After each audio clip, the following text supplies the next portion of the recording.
Programa Med Saúde, um oferecimento de Embrafarma, inovação e tecnologia para o mercado magistral. Arte Farma, tecnologia em manipulação. Medical Camp, equipamentos e produtos médico-hospitalares. Neomex, o paciente em primeiro lugar. MHV Cardio, cuidando bem do seu coração. Olá, estamos aqui para a segunda parte do programa Utilização do Ultrassom e agora para falar do ultrassom em ginecologia com o nosso querido convidado Cláudio Rodrigues Pires, especialista em ultrassom, fundador e professor da Faculdade Cetros, que no primeiro programa falou para a gente sobre o ultrassom na obstetrícia e agora nós não podíamos deixar ele embora sem falar do ultrassom na ginecologia. Cláudio, mais uma vez, muito obrigado pela tua presença. Vamos para o bate-bola do nosso segundo programa aqui, que está quente. Ótimo, será um prazer, uma alegria estar com vocês. E aí eu já inicio esse nosso bate-bola perguntando para você qual é o melhor método para se avaliar o útero e os ovários. Ultrassom transabdominal ou transvaginal? Todas as mulheres podem fazer o transvaginal? Então são, na verdade, duas perguntas em uma, né? Em uma só. Eu tinha uma funcionária que uma vez falou que esse ultrassom transvaginal é um exame que não é de Deus, não. Vamos lá. Vamos lá. Na verdade, o exame ultrassonográfico é o principal exame de imagem aplicado na área de ginecologia e obstetrícia. Tá. Por quê? Como nós já dissemos no outro bloco, no outro programa, o ultrassom não envolve radiação, como por exemplo a tomografia, o raio-x. O ultrassom emite ondas de diferentes frequências e esse som, essas ondas, que são som, que não é audível, por isso chamado ultrassom, vão até os órgãos, batem nesses órgãos e voltam para o aparelho e aí se forma a imagem. Então, os órgãos do aparelho reprodutor feminino, o útero, os ovários, eles podem ser avaliados através de duas formas pelo ultrassom. Uma é quando se coloca o aparelhinho, o transdutor, na barriga da paciente, e a paciente precisa estar com a bexiga cheia, e então essas feixes de ultrassom batem nessas estruturas e voltam e se forma a imagem do útero e dos ovários. Para isso, a paciente, como eu já disse, precisa estar com a bexiga cheia, mas a qualidade da imagem não é tão boa quanto no exame de ultrassom transvaginal. Tá. No exame de ultrassom transvaginal, a paciente deve estar com a bexiga vazia. E como o próprio nome diz, né, é um exame feito através da vagina. E a ponta do aparelho encosta no útero. Então fica muito mais próxima do útero e dos ovários. Sim. Dada essa proximidade e algumas mudanças técnicas, como o aumento da frequência, a qualidade da imagem pelo exame transvaginal é habitualmente muito melhor do que do exame transabdominal.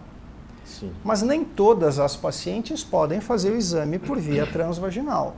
Por exemplo, uma senhora idosa com uma atrofia vaginal, uma vagina muito fechadinha, que tem dor para introduzir o transdutor, e o transdutor habitualmente é fininho, mas existem casos de atrofia vaginal muito importante, não adianta tentar passar o transdutor porque traumatiza, machuca, então não deve ser usado em pacientes com atrofia vaginal importante. Certo. E obviamente, mulheres, adolescentes e crianças que têm o ímen ainda íntegro, que ainda não tiveram atividade sexual, também não deve fazer o exame por via vaginal.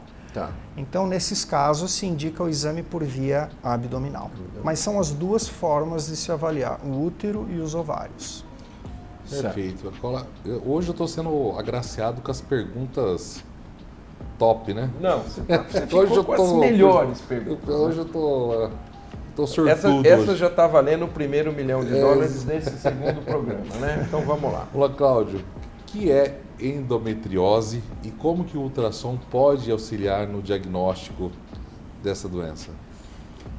Essa é uma pergunta de utilidade pública, eu diria, porque endometriose é uma doença muito frequente. E habitualmente as pacientes sofrem durante muitos anos até se chegar no diagnóstico. Então é muito importante que nós tenhamos em mente que essa é uma doença que precisa ser diagnosticada com maior acurácia.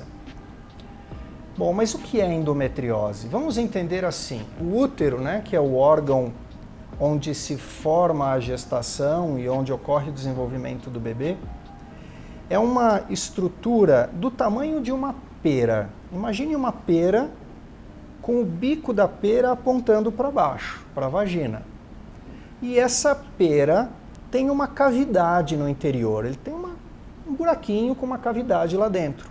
E dentro dessa cavidade existe uma mucosa, vamos entender assim, como se fosse uma pele que recobre internamente essa pera. E é nessa cavidade que se desenvolve a gestação.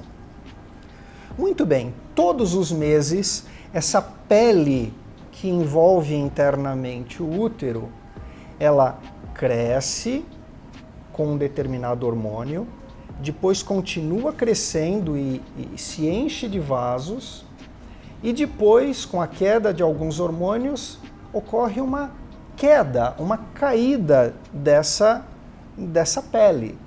Essa pele sangra e descama e vai embora, que é a menstruação. Então, todos os meses, essa pele cresce, se desenvolve, aumenta a vascularização e depois, se a paciente não engravida, caem esses hormônios e aquilo sangra e ocorre a menstruação, que toda mulher conhece muito bem. O que é endometriose? É essa pele interna do útero, que é chamada endométrio, ele está presente fora do útero. Por exemplo, no intestino, na bexiga, em outras partes do abdômen da mulher. Então, o que acontece? Essa pele que, além do útero, está fora do útero, quando ocorrem as modificações hormonais, essa pele sangra.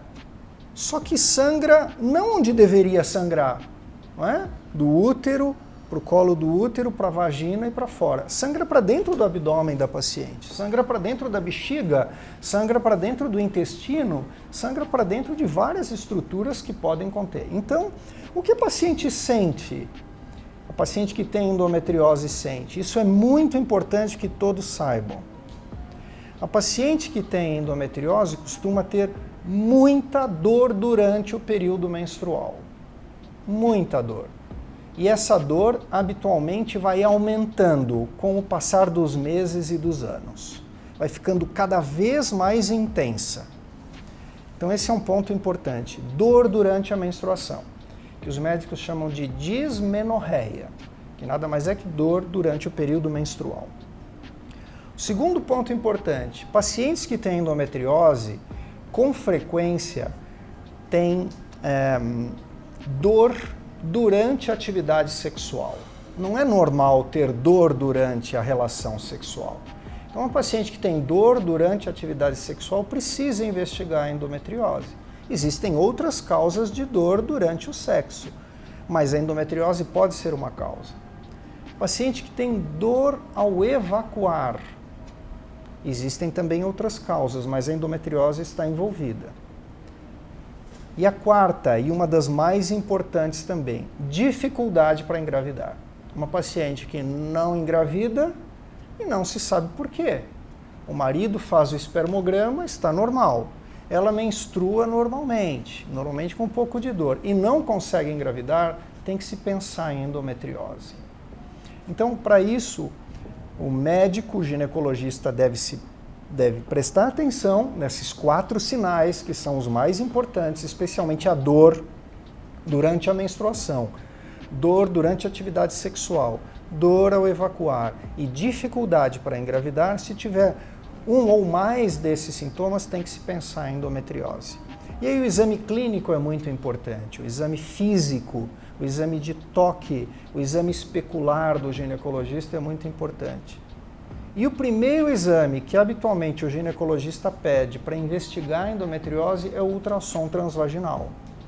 Mas é um ultrassom transvaginal com um preparo diferente. A paciente tem que fazer um preparo intestinal. O intestino tem que estar limpinho, tem que estar sem fezes no interior, para que o ultrassonografista consiga observar com nitidez o intestino, as partes em volta do útero, atrás do útero, os ovários e outras estruturas abdominais.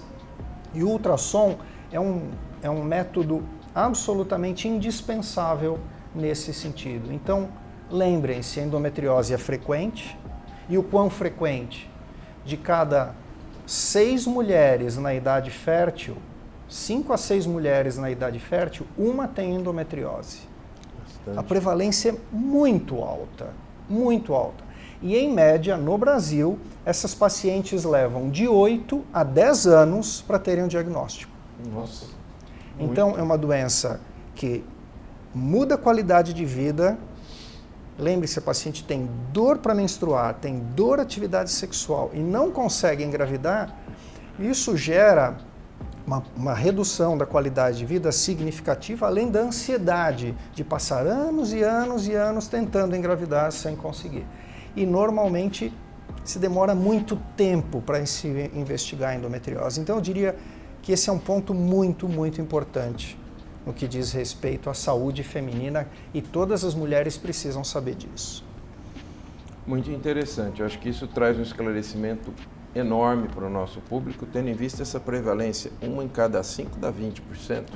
Em torno de muita, 15% a 20%. 15 a 20% das mulheres é muita gente. E 1/3 das mulheres que têm dificuldade para engravidar tem endometriose. Olha isso. Então é 30% da população. Da população com dificuldade de engravidar. Então é uma prevalência muito alta. E realmente, pelo que você refere, deve judiar muito da mulher, né? Exatamente. E eu pergunto agora para você, Cláudio, pacientes com sangramento genital anormal devem fazer avaliação por meio de ultrassom? Essa é uma das principais indicações do exame ultrassonográfico em mulheres. Toda vez que a mulher tem uma alteração do sangramento no fluxo menstrual, o ginecologista habitualmente pede o ultrassom, porque as principais causas envolvidas são miomas. Sim. E nem sempre o ginecologista consegue, pelo exame de toque, perceber se tem miomas ou não. Alterações do endométrio, que nós já comentamos, como a presença de verrugas, que nós chamamos de pólipos dentro do endométrio, e a presença de algumas alterações outras endometriais que podem ser secundárias a alterações hormonais. Então, o ultrassom é uma indicação precisa para a mulher que tem alteração do fluxo menstrual. Normalmente são pedidos para pacientes que têm aumento do fluxo, mas para pacientes que têm redução do fluxo também há indicações. Então, essa é uma das principais situações clínicas que o ginecologista solicita o exame. E habitualmente transvaginal quando possível. Sim. E aí eu pergunto para você, os tumores de ovário podem ser diagnosticados pelo ultrassom transvaginal? Mas essa resposta, nosso querido Cláudio vai dar para a gente no segundo bloco do programa. Não saia daí. Pai Bola, estamos de volta.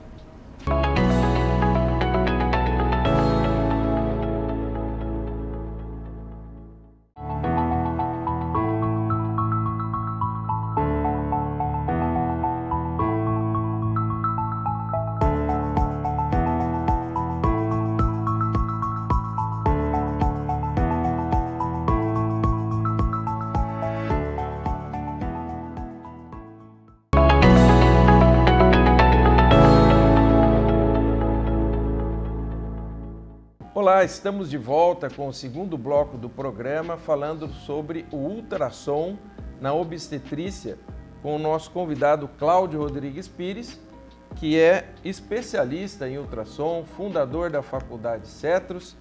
Os ovários, assim como o útero, eles são muito bem visibilizados, muito bem observados pelo ultrassom, especialmente pelo ultrassom transvaginal.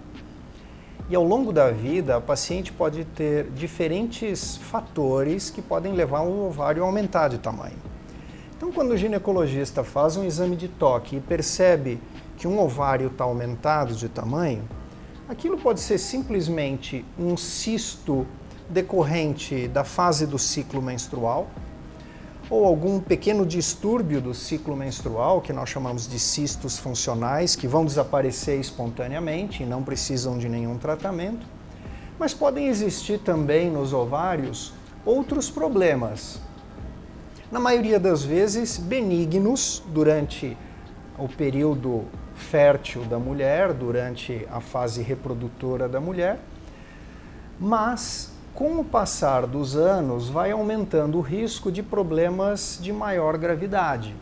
Então, um aumento do ovário após a menopausa é sempre mais preocupante. E o ultrassom consegue dizer se esse aumento do ovário é algo mais simples, um cisto simples, uma bolinha de água, de líquido, ou se tem um aspecto mais preocupante. E o que seriam aspectos mais preocupantes? São presença de estruturas sólidas no ovário, uma vascularização aumentada nos ovários. Então, através do exame ultrassonográfico, nós conseguimos estimar hoje o risco de um determinado aumento do ovário ser benigno ou ser maligno. E nesses casos onde o risco é mais aumentado de malignidade, se parte então para complementação através de outros métodos.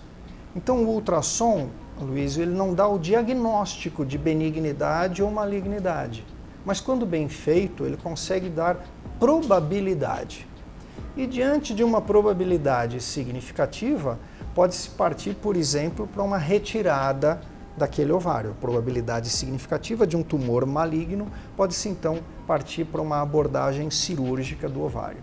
Então o ultrassom ele consegue, na maioria das vezes, tranquilizar a paciente quando existe um aumento benigno. E quando algum aumento é suspeito, o ginecologista pode prosseguir a investigação através de outros métodos.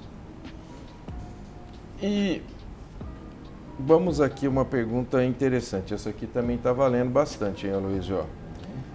Nós vimos a importância do diagnóstico do ultrassom, tanto na obstetrícia, no primeiro programa, como estamos falando agora da ginecologia nesse segundo programa.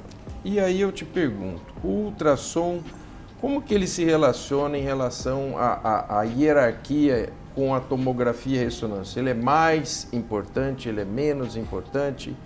Como que ele se situa aí com os competidores nos métodos de imagem? Muito interessante. A ultrassonografia vem ganhando espaço cada vez mais nas diferentes áreas da medicina.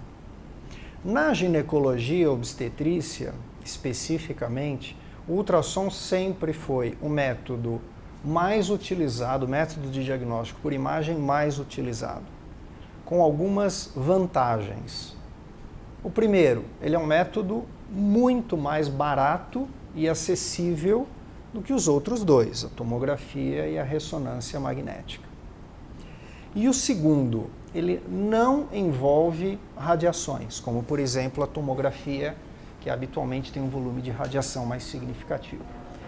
Então, existem várias situações onde o ultrassom continua sendo o método de eleição, o método mais eficaz, como por exemplo, durante a gestação, praticamente não se faz tomografia por conta da radiação. E raramente existe alguma indicação de ressonância magnética. Então eu diria que o ultrassom é praticamente praticamente o único método de diagnóstico por imagem, ou quase o único método de diagnóstico por imagem a ser utilizado durante a gravidez. São poucas indicações de ressonância magnética. Na ginecologia, a ressonância magnética tem seu espaço, sim, de forma significativa também na pesquisa diagnóstica da endometriose, tem seu papel de forma significativa, e a tomografia, especialmente em casos neoplásicos, em casos de tumores, onde se quer fazer um estadiamento ou seja, se quer observar se outros órgãos foram afetados, estão acometidos por uma neoplasia ou por um câncer. Mas em ginecologia e obstetrícia, realmente a ultrassonografia ainda tem e muito provavelmente continuará tendo um destaque muito grande. Mas existe um detalhe, Marco, que eu acho que é importante ressaltar. O ultrassom é o chamado método operador dependente. O que significa isso? Significa que depende muito do médico que está fazendo o exame. Ou seja, a interpretação daquelas imagens, o diagnóstico deve ser feito pelo médico que está fazendo o exame. Isso é bem diferente, por exemplo, da tomografia ou da ressonância, onde muitas vezes o médico não está presente durante o exame. O médico pode avaliar as fotografias, as imagens, depois do exame. No ultrassom, não. Ou ele diagnostica durante o exame, que está durante a realização do exame. Se ele não conseguir fazer isso durante o exame, esse diagnóstico não será mais possível. Sim. Então, o treinamento do médico para a realização do exame é absolutamente fundamental. E tudo que nós comentamos no bloco de obstetrícia sobre aquelas aplicações ao longo da gravidez e o que nós comentamos, por exemplo, sobre tumores de ovário ou sobre endometriose, também dependem de um médico muito bem treinado. Sem esse treinamento, o método realmente tem limitações muito importantes. E diante da tua experiência, Cláudio, que já milita há muito tempo nesse campo do ultrassom, que futuro você vê para o ultrassom, tanto na ginecologia quanto na obstetrícia? Qual é o limite disso? Como nós já comentamos, né, Marco, a ultrassonografia modificou radicalmente a obstetrícia, permitiu o desenvolvimento aí da medicina fetal e tem modificado drasticamente a ginecologia. E hoje se observa que muitos obstetras e ginecologistas trouxeram o ultrassom para dentro do consultório. E essa é uma tendência que se observa em várias outras especialidades. Sim. Então, as questões mais simples, mais corriqueiras, o médico traz esse método para o seu dia a dia. E ele não precisa encaminhar para um especialista, para um radiologista, para um médico fetal. Ele pode resolver dentro do próprio consultório. Uhum. Isso já se observa em cirurgiões gerais, em clínicos gerais, em pediatras, em urologistas. Então, esse é um movimento que veio para ficar. Hoje, o anestesiologista que não conhece ultrassonografia está fora do mercado. Então, eu diria que esse desenvolvimento é um movimento que nós observamos ao longo dos últimos anos e que tende a se aprofundar cada vez mais, ou seja, uma aplicação mais no consultório do especialista.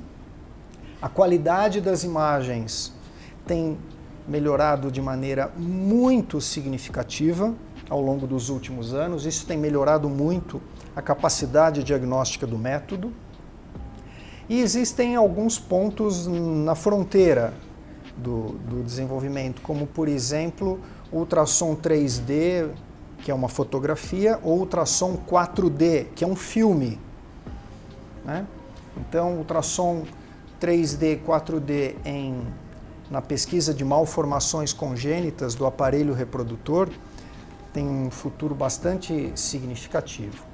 E outra fronteira é a chamada elastografia, que é um recurso que também pode ser utilizado nos aparelhos de ultrassonografia, onde se consegue observar a dureza de diferentes partes dos órgãos. Então, eu consigo dizer, por exemplo, se o útero tem uma área que está encaroçada, se aquilo é um mioma ou se é uma parte do útero normal. Muito bem.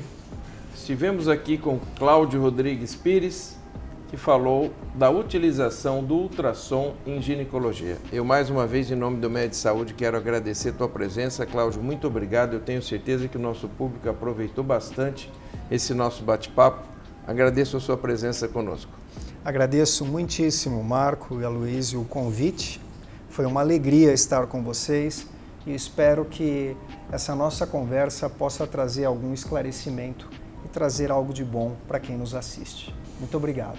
Você sabe, o Med Saúde é o nosso encontro semanal com a saúde. Não perca, canal 525 ou 25 NET.